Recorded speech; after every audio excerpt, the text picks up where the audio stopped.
লাইফের big important moment in this day because দেবরের শাড়ি যে এই যে হচ্ছে আমার দেবরের বিয়ে বন্ধুদের সাথে তার দুষ্টমি আর হচ্ছে তার একাকিত্ব জীবন দূর করার লাস্ট ডে। যাই হোক, দেখেন তারা করছে কি ফ্রেন্ডরা মিলে, আমার কিন্তু বেশ ভালোই লেগেছে।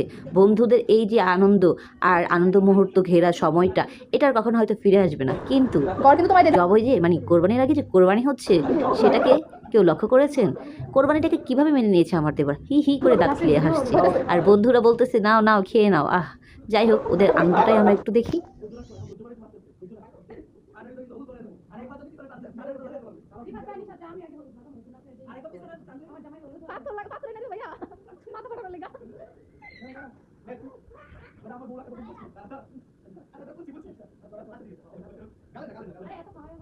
কিন্তু আমার কিছু কথা আছে। একসময় যে বন্ধুদের ছাড়া এক পাও চলতো না, সেই বন্ধুদের বিয়ের পরে কেমন যেন দূরে সরিয়ে দিতে হয়, এটা খুব কষ্টের। আমারও এরকমটাই হয়েছে। বিয়ের পর ফ্রেন্ডদের খোঁজখবর নেওয়ার সুযোগই পাই না। এই পুডিংটা পুরাটা খেয়ে ফেলছে। আহা, আমি ভেবেছিলাম পুডিংটা আমরা শুরু করব, কি করলো অনেক ভাইয়া, কাজটা কিন্তু ঠিক হয়নি। যাই হোক, পুডিংটা খাচ্ছেন কম করে খান, এত বেশি খাওয়ার কি হলো? বাপরে বাপ, সামনে দিছে পুরাটাই খেতে হবে, এই কি অদ্ভুত নিয়ম রে ভাই। অনেক ভাই, আপনি এই কাজটা করবেন জানলে পুডিংটা আমি পরেই দিতাম। এ বন্ধু সব এরকমই হয়।